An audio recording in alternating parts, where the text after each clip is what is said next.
Un grand plaisir de nous retrouver encore pour cette grande émission.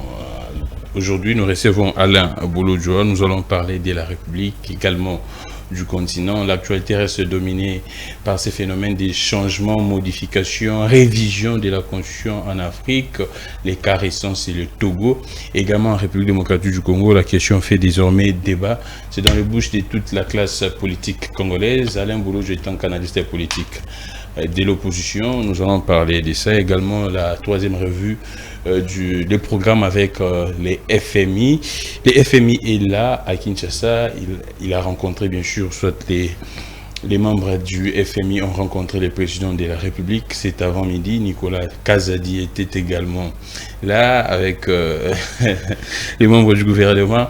Alors nous allons parler de ça. Quand je cite le nom de Nicolas Kazadi, c'est vrai que vous allez également vous étonner, mais Nicolas Kazadi était là lors de cette rencontre entre le président et les membres du FMI. Nous allons parler également de la situation dans l'est du pays. Si je suis même habillé en noir, c'est parce que pour rendre hommage à toutes ces familles qui perdent matin, midi, soir leurs frères, leurs sœurs, les compatriotes décèdent. Les cas de Goma, Mugunga jusqu'à présent continuent à retentir dans nos oreilles et ça nous fait tellement très mal. Alain Bouloudjoa, vous allez bien, je pense. Oui, bonjour à vous, bonjour à tout le monde. Assez bien. Alors, Alain Bouloudjoa, l'actualité est tellement très abondante, on commence très rapidement. C'est vrai, il y a un cas des menaces, d'injustice. Je ne sais pas si je pourrais le qualifier d'injustice. Quelqu'un que vous connaissiez aussi mieux, Israël Mutombo, qui est menacé, des menaces de mort, il a dit lui-même, sa famille privée, biologique est menacée, sa famille professionnelle également, les confrères vivent en danger. Et qu'est-ce que vous pourriez dire, pas simplement parce qu'il a dénoncé certaines pratiques, les détournements, la surfacturation dans ces dossiers des forages et des lampadaires. Est-ce que vous avez un mot à placer ou bien vous avez une observation à faire? Bon, je pense que c'est ça notre vie de chaque jour. Peut-être pour lui, ça sera la première ou la deuxième fois. C'est ce que nous vivons chaque jour, les menaces. Heureusement pour lui, au moins, il a un mécanisme pour sa sécurisation. Mais pour les autres, ça a toujours été assez difficile. Parce que M. Israël Mutombo vient de faire un choix. Il a fait le choix de défendre la vérité. Il a fait le choix de défendre le compte du trésor. Naturellement, tous les voleurs ne vont pas l'accepter. Parce que quand il se bat contre les intérêts de certains individus qui, profitant de leur fonction, se sont donné une santé financière. Ils ont la capacité d'acheter les âmes justement pour vous faire taire. J'ai suivi un certain nombre de journalistes qui prétendent avoir une certaine indépendance d'esprit. Mais je me rends compte que ces journalistes-là travaillent moyennant quelque chose. J'ai vu quelqu'un nous balancer des vidéos disant non, voilà, la vérité vient toujours par l'ascenseur, et le mensonge vient par l'ascenseur, la vérité par l'escalier. Donc, il a tenté de vous dire que voilà, tout ce qui a été dit était faux. Il n'y avait pas un problème de détournement, il n'y avait pas un problème de surfacturation. Mais dans la présentation, il a donné l'impression que le fait d'avoir vu les kits pour l'installation des lampadaires, et donc la personne qui avait apporté... À Kinshasa les dimanches derniers. Oui, la personne qui a apporté l'information selon laquelle il y a eu surfacturation, la personne n'a pas dit la vérité. Mais un raisonnement rationnel voudrait assez que nous fassions d'abord les distinguo entre le kit et la surfacturation. Ah, d'accord. Parce que on reprochait à ces fameux ministres le fait de n'avoir pas respecté la procédure de décaissement de fonds. Exactement. On lui reprochait le fait d'avoir fait passer en priorité un projet dont les études de faisabilité, surtout les études financières, n'ont pas été bien faites. On lui a reproché le fait d'avoir amené l'État à décaisser l'argent alors qu'au regard de la concurrence, on pouvait avoir à moindre coût le même matériel tel que nous présentons aujourd'hui.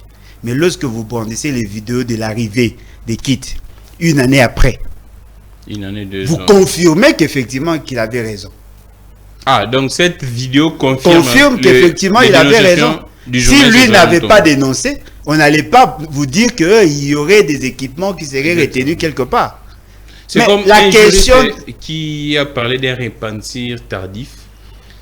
Non, mais c'est un repentir dans l'aspect de la réalisation du projet. Mais l'infraction reste non seulement reste consommée, mais le plus grande infraction, la plus grande d'ailleurs, c'était le fait d'avoir surfacturé. Ce problème-là n'a pas été résolu. Parce que si vous regardez par rapport au coût, on veut faire acheter à l'État les lampadaires à $6,000, d'après ce qu'on nous dit, alors que l'État a eu à effectuer les mêmes dépenses au cours de la même période à moins de $1,250, toutes choses restant inchangées, on comprend qu'il avait raison. Alors, comme il a raison, il faudrait qu'il y ait quelqu'un qui ait tort. Cette personne a le pouvoir dans l'État. Et vous venez de dire ici que cette personne serait à côté de M. Félix. C'est-à-dire que quelque part, M. Félix est en train d'entretenir ces réseaux mafieux contre la République en faisant semblant de servir cette même République. Et donc moi je l'encourage. Les présidents pourraient faire quoi d'après vous, Alain Bolodjoa? Non, mais tout ce qui s'est passé jusqu'à présent, c'est la présomption d'innocence. Hein, non, la présomption d'innocence n'exclut pas des mesures conservatoires.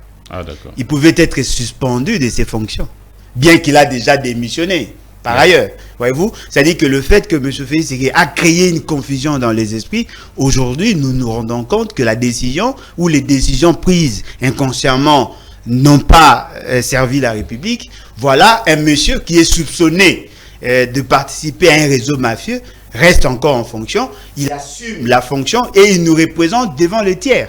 Exactement. Parce que le Fonds monétaire international, bien que personnellement je ne fais pas trop confiance à ces institutions de Bretton Woods, parce que au regard du contexte de leur création, la manière dont elles fonctionnent, je comprends qu'il y a des problèmes. Ce sont des instruments entre les mains de l'OTAN, justement pour nous régenter et orienter nos actions dans le sens de nous maintenir dans une situation de statu quo. Alors, Alain Bolodjoa, on passe l'actualité, c'est vrai, la population attend cela. Cette polémique autour de la révision, les changements de la Constitution, c'est vrai, le gouvernement jusqu'à présent, j'ai suivi les porte-parole du gouvernement, Patrick Mouyaya, dire clairement sur les ondes de Top Congo que c'est un souhait des Congolais de la diaspora. Et je sais que vous également, vous fréquentez toute la diaspora congolaise. Est-ce vraiment la diaspora congolaise souhaite? On commence d'abord par là.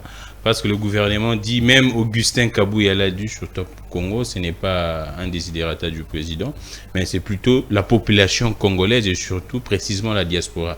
Vous fréquentez, vous parlez souvent avec eux, moi-même je vous vois. Alors, la diaspora congolaise veut ces changements de la Constitution, comme ça s'est passé au Togo et puis... Bon, la diaspora peut désirer des révisions, par exemple, de certaines dispositions. Là, on doit se les dire. Il y a de ceux qui pensent, et je crois que je suis de ceux-là qui pensent, qu'on ne peut pas ravir à quelqu'un sa nationalité d'origine. Voyez-vous? C'est-à-dire qu'on ne peut pas interdire à quelqu'un d'être congolais d'origine. On est congolais d'origine par l'histoire. Mais cela ne nécessite pas les changements de la Constitution. Parce que la Constitution n'a pas interdit la révision des dispositions liées à la nationalité. Ah d'accord, ce n'est pas une disposition intangible. Elle n'est pas une disposition intangible. Il y a possibilité de réviser les dispositions de la Constitution. Alors, qui ont demandé? Vous dites c'est la population. Qu'est-ce qu'on entend par population? Allons-y. Ce n'est pas la population qui a demandé. Oh. Vous dites que c'est la diaspora. Et personne n'a identifié si ces personnes-là sont dans l'esprit de la Constitution actuelle. Ça peut être des gens qui étaient hier congolais d'origine, et fort malheureusement, la Constitution actuelle leur a privé le droit d'initiative politique. Les dispositions pertinentes de l'article 10 sont suffisamment claires. On ne peut pas détenir plusieurs nationalités à la fois. Exactement. Au regard de ces dispositions-là précitées. Alors, si ces gens-là veulent changer la Constitution ou réviser une disposition de la Constitution, mais allons consulter la Constitution. La Constitution reconnaît le droit à des Congolais d'initier la révision de certaines dispositions. mais par pétition. Qui a vu la pétition? Oh. Il n'y a pas de pétition. Donc on doit d'abord que le gouvernement nous montre la pétition. Non, mais il n'y en a pas. Il n'y en a pas. C'est-à-dire qu'on veut nous amener dans un débat stérile. Oh, comment ça? La Constitution prévoit le mécanisme de la révision de certaines dispositions. Et dans ces dispositions, s'il vous plaît, l'article 218, l'initiative de la révision constitutionnelle appartient concurremment au président de la République, au gouvernement après délibération en Conseil des ministres, à chacune des chambres du Parlement à l'initiative de la moitié de ses membres, à une frange du peuple. En l'occurrence, 100 000 personnes s'exprimant par une pétition adressée à l'une de deux chambres. Donc 100 000 personnes. Jusque-là, tel que nous sommes là, il n'y a pas de pétition. Ah, d'accord. On ne peut pas responsabiliser la diaspora. Non, mais la diaspora n'a pas communiqué officiellement parce que, au regard des dispositions pertinentes, ils doivent prouver qu'ils sont congolais, signer une pétition, l'adresser à l'une des chambres, et c'est sur base de ça que le débat aura son sens. Tel que nous sommes là, il n'y a pas de pétition, et donc on ne peut pas prétendre qu'il y a une frange de la population qui voudrait qu'on révise la Constitution. Alors, dans les débats, on ne parle même pas de la révision. On parle plutôt du changement de la Constitution. Vous dites que la diaspora aurait demandé, alors qu'il n'y a pas de pétition. Mais c'est que la diaspora a demandé, aurait demandé. Et c'est que vous dites ici, dans les débats, je me rends compte que ce n'est pas, vous n'avez pas traduit fidèlement ce qui aurait été dit. Donc il y a intention de... Il y a effectivement intention. On a utilisé une certaine diaspora achetée à coups de billets des héros. Ce que je dis, je peux les démontrer. C'est des compatriotes en tout cas. Non, on peut être compatriote et être immoral. Ce n'est pas le fait que vous êtes compatriote que vous êtes devenu saint. Il y a la diaspora consciente, il y a la diaspora vendue, et c'est là les débats. C'est-à-dire qu'on a préparé. C'est de la même manière quand vous allez... C'était préparé. C'était préparé. C'était bien boutiqué bien avant. C'est de la même manière quand vous allez interviewer M. Félix Tshisekedi. C'est ce qu'on vous fait. C'est-à-dire qu'on vous donne des questions à l'avance. Non, mais vous représentez les journalistes. On vous donne des questions à l'avance. On vous dit, à tel moment, vous allez poser telle question. Et vous êtes là, gérés comme des automates. Et, monsieur, la parole. Oui, donnez la parole à tel. Vous pensez que... Non, ce sont des scénarios que nous connaissons. On a utilisé une certaine diaspora. Et à la fin, qu'est-ce qu'on a constaté? Ils se sont distribués les pagnes. Il y a eu des bagarres, il y a eu des coups et blessures, et je crois que tel que nous sommes là, il y a d'autres qui sont maintenant au cachot. Ces scènes d'après illustrent clairement que c'était un coup politique. Non, c'était préparé pour lancer un message. Alors, que veut M. Félix Tshisekedi en réalité? Mais Alain Bolodjo, le président l'a dit avec la diaspora congolaise à Paris que non, ne faites pas de lui un dictateur. Non, mais il est déjà. Pourquoi il veut qu'on fasse de lui dictateur? Il n'est plus dictateur, c'est un tyran. Il a commencé à être dictateur, il a migré vers la tyrannie. Il est devenu despote et aujourd'hui c'est un tyran parce qu'il veut avoir le pouvoir sans le peuple. Donc en d'autres termes, le président aurait menti ou comment? Parce non, mais apparemment c'est ça sa spécialité, il ne fait que ça. Ah, non, je ne sais pas si vous avez souvenance d'une fois où il a dit la vérité. Alors, je ne sais pas. Alain Bolodjo, est-ce que ce n'est pas vos intentions, vous les opposants? Vous avez peur, sur base de quoi? Bon, moi, je ne sais pas. Vous ne prêtez pas au régime de ses intentions? Bon, je ne sais pas qu'est-ce qu'on entend par régime, les intentions de quoi? Parce que dans le débat, la Constitution? Non, mais nous ne l'avons pas dit. Moi, je sais que Félix Tshisekedi a l'intention, effectivement, d'échanger la Constitution. Je sais comment il compte s'y prendre. Je connais les points forts et les points faibles. Mais ce qui est vrai, ils ont commencé à lancer les ballons d'essai il y a bien longtemps. On commence avec M. Ntingi. C'était une stratégie pour eux. Ils ont lancé avec Mbata. Il y a eu ces débats-là. Il y a un autre professeur, un criminologue, qui a eu à faire des missions avec Israël Mutombo. Pour vous dire, j'ai oublié son nom, pour vous dire que effectivement il y aurait l'accord, comment ils ont appelé ça, l'accord de Laurent Désiré Kabila qu'il aurait signé avec le Rwandais dans la Constitution, ils ont brandi 3 dispositions, fort malheureusement, qu'ils n'ont pas su, des LEMERA, ils n'ont pas su bien interpréter. Nous nous rendons compte qu'aujourd'hui, effectivement, il y a un problème. Il y a un problème, ils ont développé leur velléité, ils veulent voir M. Félix Tshisekedi se maintenir au pouvoir, et fort malheureusement, un produit impropre qu'on veut imposer à la consommation, ça ne passera pas. Les vrais débats, Alain Bouloudjo, tout part par ces cumuls des postes de fonction, ainsi de suite. Le président dit clairement que cette question n'est pas réglée constitutionnellement par les textes du pays. Quel problème? Le problème de fonctions, c'est-à-dire qu'un député peut être provincial et un politique peut être député, provincial, sénateur, gouverneur. Non, mais là, vous parlez de qui? De M. Félix Tshisekedi. Depuis quand il commence à s'intéresser à la loi ou à la Constitution? Oh, Alain Bouloudjo. Mais depuis quand? Mais c'est un politique, non? C'est normal. Non, mais il peut être politique, mais ne pas être intéressé aux questions juridiques. Mais c'est vrai ou c'est faux? Non, mais lui-même l'a dit, il ne s'intéresse pas aux questions juridiques. Plusieurs questions ne sont pas réglées. Non, mais la Constitution n'a pas pour vocation de tout régler. Alors, la Constitution n'a pas vocation de tout régler. Non. La Constitution comment? La Constitution donne les grands principes et renvoie à des lois. Ouais, alors, la question des cumuls ou la question d'incompatibilité est déjà résolue par la Constitution. Les cumuls... incompatibilité, résolue par la Constitution. L'incompatibilité, oui, mais le fait qu'un politique puisse postuler, je prends le cas qui est très flagrant de Fifi Masuka, gouverneur, député provincial. Non, mais le problème n'est pas à ce niveau. Le problème, c'est au niveau de la qualité des élections. Ah, le problème, c'est au niveau de la qualité. C'est au niveau de la qualité. Si la population a la capacité de se choisir librement de personnes de son choix, la population peut sanctionner quelqu'un. Ah, d'accord. Mais fort malheureusement, le fait qu'on a institué la corruption, aujourd'hui, tous ceux qui ont l'argent ont la possibilité de se faire élire même sans élection. Ce sont là les réalités. Les gens peuvent se faire élire même sans élection. Non, mais effectivement, il y a possibilité parce que dans ces pays, même s'il n'y a pas élection, on peut vous proclamer élu. Et justement parce que vous avez donné l'argent soit à la CNI, soit à la Cour constitutionnelle, on vous proclame élu. Et donc, dans ces contextes-là, on ne doit pas changer la Constitution parce que Fifi Masuka aurait brigué plusieurs postes à la fois et elle n'aura qu'à assumer une seule fonction.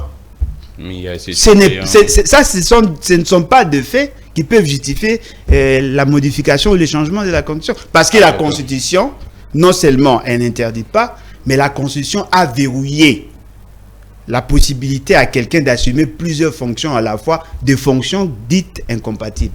Et de là est né également ces débats. Est-ce des textes qui bloquent le bon fonctionnement de la République ou bien les politiques, c'est des politiques congolais qui bloqueraient? C'est l'incompétence de M. Félix Tshisekedi.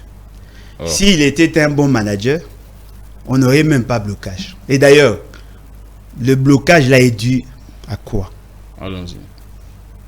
On nous dit que le retard du gouvernement. Mais le retard du gouvernement est dû du fait que Félix Tshisekedi ne voulait pas avoir le gouvernement parce que... Non, pas Félix Tshisekedi. Non, je vais vous le démontrer. Niveau, oui. Je vais vous le démontrer. Il n'y a pas de bureau définitif. Non, mais il n'y a pas... Non, le gouvernement n'est pas lié directement au bureau définitif.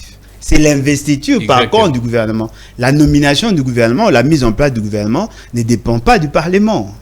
Exactement. Peut-être indirectement du fait qu'on devait se fonder sur la majorité parlementaire. M. Félix Tshisekedi a nommé un informateur. Ouais. L'informateur aurait fait son travail en moins de 2 semaines.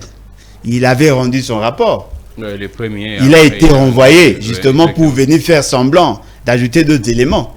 Et même ces rapports n'ont même pas été lus, même pas considérés. Il a procédé par la nomination d'une première ministre. Depuis que la première ministre est nommée. On attend les bureaux pour avoir... Oui, on attend le bureau pour avoir quoi? Parce que cette dame a le pouvoir de contresigner l'ordonnance nommant le ministre de son gouvernement. Elle a le droit. Même comme elle n'est pas investie, elle a ses droits. Non, mais pour être investie, il faut avoir un gouvernement. Exactement. Il faut avoir un programme. C'est ce qui a été fait avec Ilunga Kamba. C'est-à-dire que s'il y avait un gouvernement, c'est en ce moment précis qu'ils devaient commencer à préparer leur programme de gouvernance. Il attend quoi? Qu'il y ait un bureau pour nommer le membre du gouvernement? Vous comprenez que c'est un problème d'interprétation, un problème de compréhension. Il n'est pas interdit à M. Félix Tshisekedi bien qu'il c'est un président de fait, d'avoir un gouvernement. Il peut nommer un gouvernement. En attendant de gérer les caprices des membres de l'Union sacrée qui veulent retarder la mise en place ou sinon l'élection de membres du bureau, il y a possibilité déjà d'avoir le gouvernement et de préparer un programme. On ne doit pas attendre à ce que le Parlement vide la question du bureau pour commencer à nommer par précipitation le membre du gouvernement, et ça va prendre encore du temps pour préparer le programme et aller défendre. Alain Bouloudjoa, il y a encore un autre débat dans ça. C'est vrai, on va faire également un parallélisme à les cas de la RDC et du Togo. Quand le Togo passe du régime présidentiel au régime parlementaire, mais en RDC, selon les politiques de l'Union sacrée, on doit passer du régime présidentiel oui, à un régime présidentiel. C'est-à-dire, les cas de la RDC est atypique parce que le président n'a pas à tous les pouvoirs. Aussi longtemps, la population demande trop au président parce que c'est le président qui répond devant le peuple. Alors, comment est-ce que vous analysez la situation? Est-ce c'est juste, je ne sais pas, un prétexte, ou bien c'est vraiment les cas, les présidents doivent avoir tous les pouvoirs? Non, il y a un problème d'inculturation. Allons-y. M. Félix Tshisekedi n'a pas la connaissance approfondie de la fonctionnalité de l'État. S'il vous plaît, Alain Bouloudjoa. Il n'a pas cette connaissance, et ceux qui font semblant d'en avoir, par moment, les manipulent à souhait. Oh. M. Félix Tshisekedi, en tant que président, bien que de fait, sait pertinemment bien que le pouvoir du président est réduit. Au regard des dispositions pertinentes de la Constitution, certaines actions, certains actes qu'il pose énervent certaines dispositions de la Constitution. Mais cela ne l'interdit pas à poser ces actes-là. Ah. C'est-à-dire qu'il a plus de pouvoir. Il viole déjà la Constitution. Oh. Les compétences dévolues aux seuls membres du gouvernement sont exercées par l'institution présidente de la République. Donc, vous comprenez que, quand même que nous ayons réduit le pouvoir du président, mais il va toujours au-delà. Donc, il viole déjà la Constitution. Le président Tshisekedi fonctionne comme si on était déjà dans un régime présidentiel. Il est déjà dans un régime présidentiel. Il peut prendre des initiatives seul. Il peut orienter les actions seul. Tout est fait selon son image ou selon sa vision. Et il pense que nous vivons effectivement un pouvoir, un régime présidentiel par le fait que il est en train de tout régenter. C'est lui qui décide sur la couleur des vêtements de membres du bureau de l'Assemblée nationale. C'est lui qui décide sur le rythme de la fonctionnalité ou du fonctionnement du Sénat. C'est lui qui oriente toutes les actions du gouvernement. Il prend même des initiatives propres et qui sont exécutées en son nom. Ça, nous sommes pratiquement dans un royaume. Alors, un tel monsieur pense que si rien ne va, c'est parce que la Constitution lui empêche de poser... Non, mais la Constitution ne peut pas vous donner le pouvoir que vous avez aujourd'hui. Oh. La Constitution s'est interdite de vous donner ces pouvoirs-là. Alors, vous l'avez déjà. Vous énervez la Constitution et vous pensez qu'on doit changer la Constitution pour vous donner plus de pouvoir. Essayez de vous imaginer. Nous avons eu un débat houleux dans ces pays entre nous, les unitaristes, et les fédéralistes. Nous avons eu un débat houleux entre nous, la nouvelle génération, et l'ancienne génération. Nous avons dit, pour éviter la situation que nous avons connue en 1960 avec le président Kasavubu et Lumumba, qu'on essaye de voir comment organiser la fonction du président et la fonction du premier ministre. Le fait que nous sortions d'une période transitoire qui a pris beaucoup d'années, avec toutes les conséquences et les velléités dictatoriales qu'il y avait, qu'on essaie de réduire le pouvoir du président. L'intention était de basculer vers le parlementarisme tel que nous l'avons souhaité. Mais nous sommes réconciliés entre ceux qui voulaient le pouvoir, les régimes présidentiels et les régimes parlementaires, d'avoir un régime, effectivement, un régime mixte qui réconcilie les deux tendances. c'est par rapport à la vision originelle, c'est ça d'abord. Non, mais effectivement. C'est-à-dire que oui, le président ne doit pas avoir beaucoup de pouvoir, mais ne doit pas non plus ne pas avoir le pouvoir. On lui a donné certains pouvoirs et on lui a donné 4 secteurs où il peut intervenir directement. 4. C'est lui qui confère les grades. Il est fait seul. Voyez-vous? Avec la chancellerie, c'est lui qui gère ça. C'est lui qui investit le gouverneur, il est fait seul. Voyez-vous? C'est lui qui investit le gouverneur, il est fait seul. On lui confère de compétences qu'il doit avoir avec le gouvernement. C'est lui qui s'occupe, lui et le gouvernement s'occupent de la question de la défense. C'est lui qui s'occupe de la question de l'intérieur, la sécurité. C'est lui qui s'occupe de la question des affaires étrangères. C'est-à-dire qu'on ne lui a pas dépouillé de tout. On lui a reconnu un certain nombre de pouvoirs. En sus de ces pouvoirs, c'est lui qui préside le Conseil des ministres, qui est un cadre d'harmonisation entre le gouvernement et le président de la République. Donc c'est lui le chef de l'exécutif, en réalité. Il n'est pas chef du gouvernement, mais il est chef de l'exécutif. L'exécutif était également bicéphale. Donc, nous lui avons reconnu un certain nombre de pouvoirs. Mais la mission d'un président, au regard de ces dispositions, c'est quoi? C'est de coordonner le fonctionnement de toutes les institutions. C'est que le gouvernement ne fait pas. Voyez-vous? Le président de la République peut interférer sur le fonctionnement de la justice, dans une certaine mesure. Peut interférer sur les compétences du Parlement. C'est lui qui gère toutes les institutions. Il gère toutes les institutions. C'est que le gouvernement n'a pas. Ces messieurs considèrent que non, voilà, c'est peu. On doit faire de lui Dieu. Et il prend comme référence Mobutu. C'est-à-dire qu'il veut avoir la posture de Mobutu. En oubliant qu'à l'époque de Mobutu, nous étions effectivement dans une dictature, dans un pouvoir largement présidentiel, où le président était déifié, et il voudrait que, dans ces contextes, dans le contexte actuel, que nous ayons un président qui a la plénitude du pouvoir. Et donc, vous comprenez que M. Félix Tshisekedi a des chapitres qui ne maîtrise pas. Depuis que nous avons connu Mobutu jusqu'à ce jour, il y a une nouvelle génération qui est venue. Et cette nouvelle génération n'acceptera jamais. Oh, jamais. Vous n'accepterez jamais. Non, jamais. Les changements de la Constitution. Non, mais on peut changer. Nous prenons pour les changements de la Constitution. Nous prenons pour les changements de la Constitution. Parce que nous prenons le basculement vers la 4e République.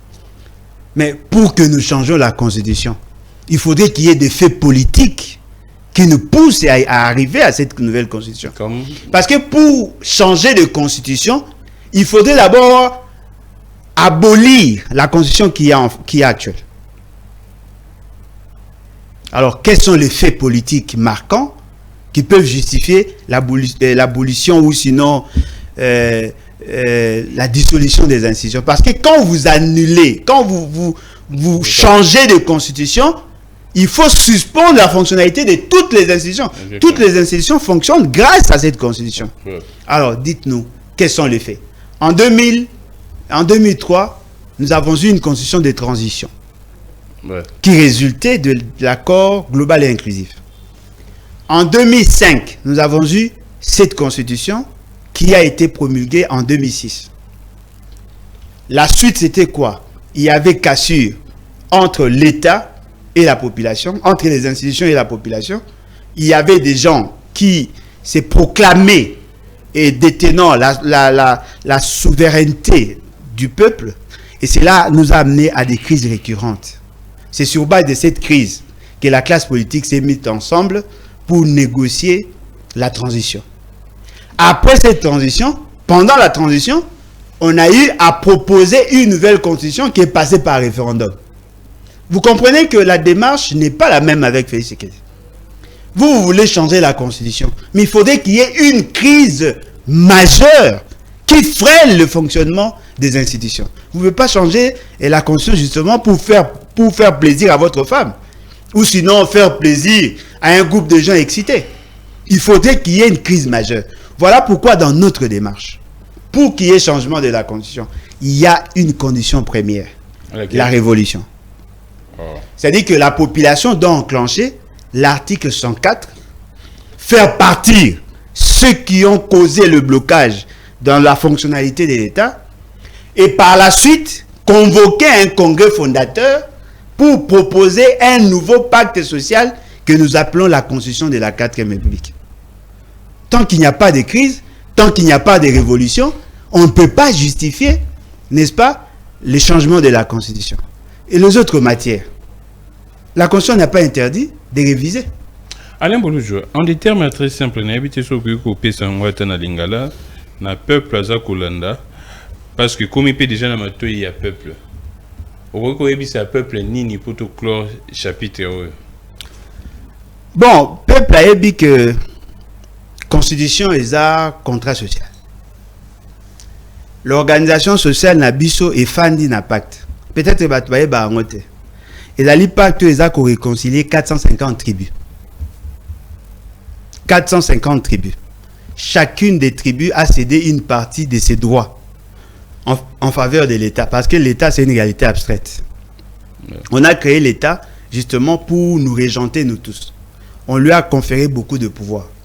Mais l'État, en tant que réalité abstraite, a coquille qu'on s'exercer, au lieu qu'on vivre l'État par les animateurs. Pour choisir les animateurs, on a te mettre plusieurs mécanismes. Par les élections, par cooptation, par nomination. Si vous bateau baza nommé, baonde baza okonza. Bateau baza coopté, na bateau baza élu, baza kokonza. Bateau baza nommé, na bateau baza ko exercer sous l'influence, il y a bateau yo, baza qui élu. Élection mabe salami to tia mo panzi. Si vous mutumo asali mandat à liboso, il a échoué lamentablement. Il dit le bilan était positif. Avec une mauvaise constitution, balobi que bilan est acquis positif.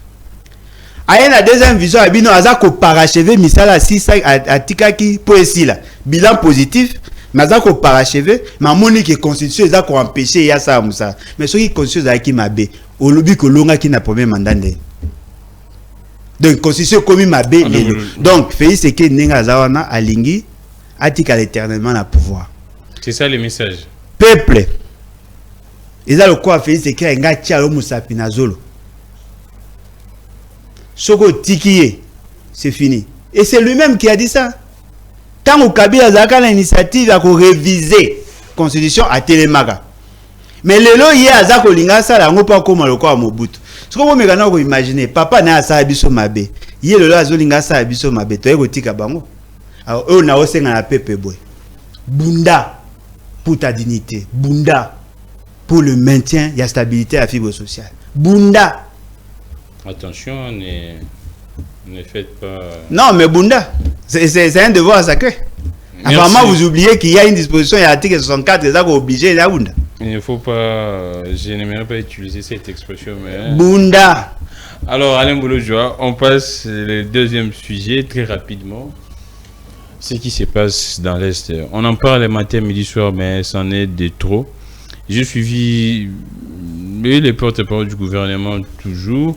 Mais c'est vrai, on en parle, ce qui s'est passé à Mugunga, un camp des réfugiés attaqué. Jusqu'à présent, c'est vrai que les Nations Unies, les États-Unis ont parlé du Rwanda, le gouvernement congolais parle du Rwanda, également du M23, mais selon notre son de cloche, ces gens-là rejetteraient cette responsabilité. Bon, je ne sais pas si un voleur peut clamer en public, il est effectivement voleur. Mais on voit les terroristes en train de revendiquer même les... Ouais, mais ils ne revendiquent pas tout. Hein. Il y a des choses qui ne revendiquent pas aussi. Alors... Qu'est-ce qui se passe dans l'Est? Non, qu'est-ce qui devait se passer après? Allons-y. Parce que vous avez étalé, vous avez mis en surface un certain nombre de faits, mais j'attendais la réaction du gouvernement. Le gouvernement dit que les auteurs vont répondre. Oui, ils vont répondre. C'est ça les derniers communiqués du gouvernement. Oui, où et quand et comment. C'est ça la question. Non, apparemment, on risque de donner l'impression qu'il n'y a pas de gouvernement. Oh. Parce que s'il y avait un gouvernement, lorsqu'on viole le droit des Congolais, il suffisait ne fût-ce que de prendre des mesures, des sanctions, des décisions. Jusque-là, il n'y a aucune sanction. Il n'y a aucune décision qui a été prise, ni en faveur des victimes, ni en faveur de la sécurité de l'État. Le gouvernement n'a rien fait jusque-là.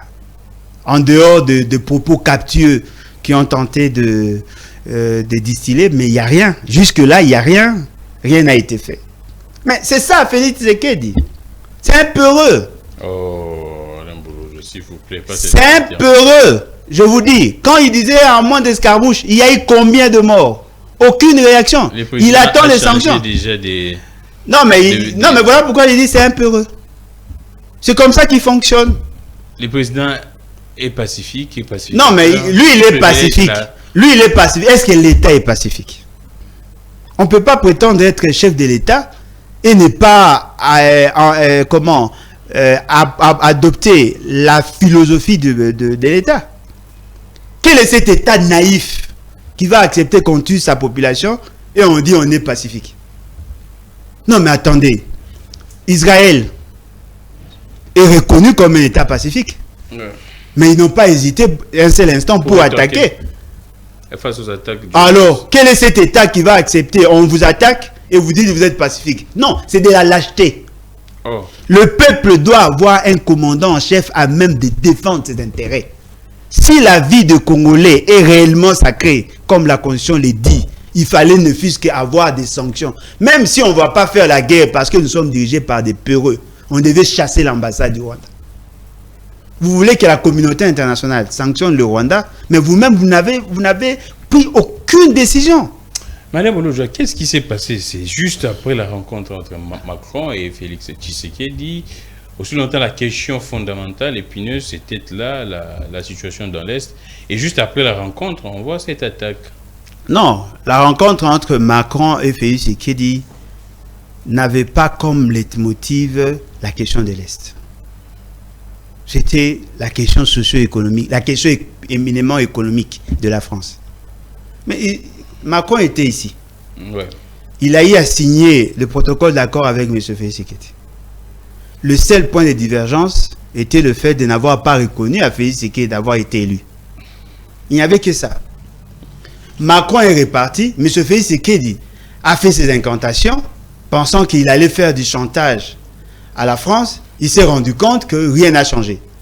Il a vu que les relations entre la France et le Rwanda continuaient à évoluer. Il s'est ressaisi. Il a été contacté par un groupe de lobbying qui ont dit non, voilà, on peut vous faciliter de rencontrer Macron, moyennant et tout ça. C'est ce qui a été fait. Ah. Il a confirmé. Un groupe de lobbying. Il a confirmé à Macron qui va s'exécuter par rapport à cet objectif-là. Alors, pour la consommation du public, ils ont abordé la question sécuritaire. Ah. Ce sont là des réalités. Que pour la consommation du public. Juste pour la consommation du public. Qu'est-ce que la France va faire? Vous attendez à ce que la France condamne. Mais la France n'a fait que ça. Il peut dire ouvertement que désormais la RDC compte sur la France. C'est ce que le président dit pour. Non mais attendez. Mais la France nous a toujours manifesté son amitié hein, depuis la création de l'État. Ne donnez pas l'impression comme si c'est la première fois que nous soyons en relation avec la France. Et d'ailleurs, si nous connaissons la situation dans la partie Est, il y a notamment la France. C'est la France qui nous avait exigé de faire entrer les Interamwe et le FDLR. C'est la France. Vous attendez à ce qu'un État déclare vous soutenir pour vous sentir en position de force? Non. La France est membre du Conseil, membre permanent du Conseil de sécurité. La France avait aussi à une certaine époque l'intention de nous aider dans ce sens-là. C'est Félix Tshisekedi à cause de ses politiques maladroites qui a freiné l'élan. C'est lui. Aujourd'hui, comme il veut changer la Constitution, il veut modifier ou réviser certaines dispositions, attention avec ces messieurs, peut-être qu'il n'a pas l'intention de changer la Constitution.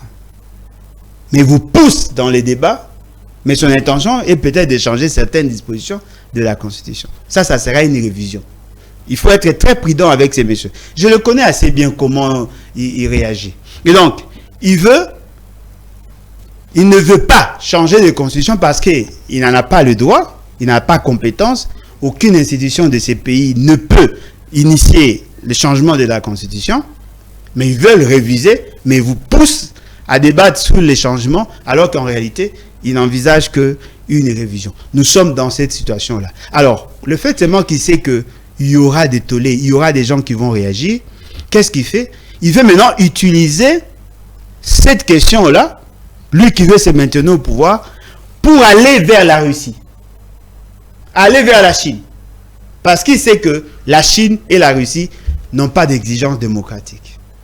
Donc, il vous prépare, vous tous. Il veut faire un forcing et il vous amène dans ces débats. Sincèrement, je trouve que c'est ridicule. Je sais que vous parlez mieux, c'est vrai que nous tendons déjà à la fin de l'émission, mais il y a plusieurs questions qui taraudent l'esprit. On prend très vite. Comment vous jugez les bilans de Bemba, Alain Bouloudjoua? Non, mais le Bemba n'a que le bilan de Félix. Il ne porte que le bilan de Félix Tshisekedi. Est-ce qu'il est efficace non, mais, ministre des Défenses? Non, mais moi je vous avais dit que Bemba n'a pas été nommé pour être efficace. Bemba a été nommé là, en guise de récompense, et justement pour faire semblant de chercher à trouver des solutions au problème congolais. Alors, parce que le rôle d'un ministre de la Défense, ministre en charge de la Défense, n'est pas d'organiser l'armée en tant que telle. C'est d'accompagner les actions du président de la République par rapport à l'armée. Et qui a ce rôle d'organiser l'armée? C'est l'État et le commandant suprême. Fort malheureusement, le commandant suprême étant défaillant, M. Bemba était là justement pour faire de la figuration. Et au finish, le bilan de Bemba, c'est le bilan de Félix Tshisekedi. Le bilan de Félix Tshisekedi et les résultats du terrain, moins c'est que Bemba fait. C'est ça. Alain Bouloudjoua, très vite en tout cas, nous prenons la question de Ouazalendo. Apparemment, ça commence à nous créer un peu des problèmes. Ah, vous l'avez compris enfin. On en parle dans tous les salons diplomatiques. Non, mais... La solution, c'est quoi? Non, c'est quoi d'abord le Ouazalendo? Des patriotes, non? Non, mais nous sommes tous patriotes. Des VDP. Ça veut dire? Des volontaires pour la patrie. Non, mais nous sommes tous volontaires. Ça dépend des secteurs. Vous voulez parler des gens qui ont pris des armes pour accompagner l'armée. Parce que quand vous dites volontaire, il y a des volontaires pour les Jeux de la francophonie. Il y a des volontaires dans plusieurs secteurs. Le Ouazalendo dont vous faites allusion, ce sont ceux-là qui accompagnent le gouvernement dans son combat militaire. Mais s'ils ne sont pas organisés, certainement qu'ils ne seront pas disciplinés. Si c'était une organisation, des gens qui viennent adhérer en tant qu'organisation, ils auront certainement une unité de commandement. Il y en a plusieurs. Ce n'est pas qu'on a un Ouazalendo, non. Ils sont plusieurs, ils viennent de plusieurs horizons. Et l'essentiel d'entre eux étaient des groupes armés. Au son des groupes armés. Les conséquences, c'est quoi? Non, conséquence qu'il y a un problème de dysfonctionnement. Ce qui est informel travaille avec ce qui est formel. Ça pose problème. Moi, je sais que l'article 63 confère ou reconnaît à tout Congolais le devoir sacré de se battre pour protéger l'intégrité territoriale. Mais attention, on ne doit pas formaliser ça. Ce sont des faits factuels. On le fait justement par rapport à une situation. Après, le gouvernement doit récupérer le contrôle de tout ce qui s'est fait. Vous ne pouvez pas en faire une politique où on doit avoir des Ouazalendo à côté des FARDC. Non. Ils ont fait quelque chose, oui. Ils peuvent faire quelque chose, oui, mais pas de manière formelle. Il fallait laisser ces Ouazalendo se battre tels qu'ils ont l'habitude de le faire. Alors, le formaliser serait une erreur grave de la part de ceux qui prétendent être au pouvoir. Alain Bouloudjoua, nous finissons. Vraiment, ça c'est la dernière question. Augustin Kabouya défie, selon une bonne opinion, la justice dans ces dossiers de corruption des députés. Ça ne sera même pas la première fois. Il avait dit qu'il allait distribuer les armes.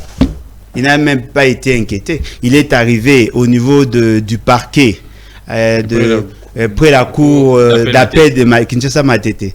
Il n'avait même pas fait 3 heures de temps. Il est rentré chez lui peinard.